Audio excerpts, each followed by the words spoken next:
En périphérie de Poitiers, Henri et André retournent devant une salle qui leur a coûté cher, 850 000 € d'amende. En 2008, ces deux retraités participent à la création de l'ADEA, un collectif regroupant une trentaine d'associations locales. Le but, trouver une salle pour organiser des événements tels que des conférences, des spectacles ou des lotos.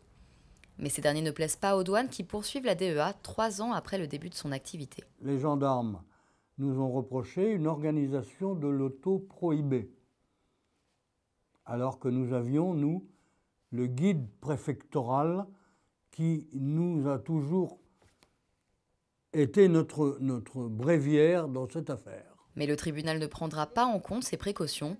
En tant que président et trésorier du collectif, ce sont Henri et André qui sont condamnés. Les peines sont lourdes et les conséquences désastreuses. Pour l'instant, on est condamné à 660 000 de droits fraudés et à 220 000 à titre de pénalité fiscale. On a été condamné d'abord à 5 mois de prison avec sursis.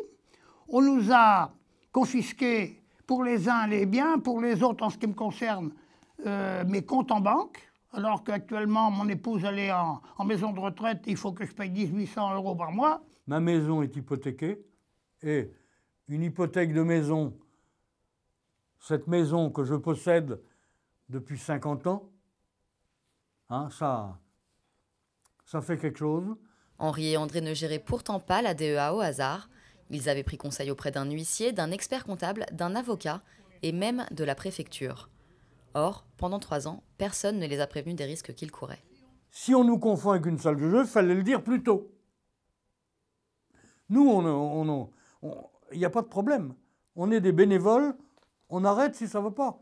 Ou alors, à ce moment-là, ce qu'il faut, c'est modifier la loi et aménager la loi pour bien faire la clarté entre la salle de jeu où on peut être inculpé et une association qui travaille pour le culturel, l'associatif, le sportif ou autre. Il y a un vide juridique, ça c'est sûr, il y a un vide juridique qu'il faut que l'État couvre.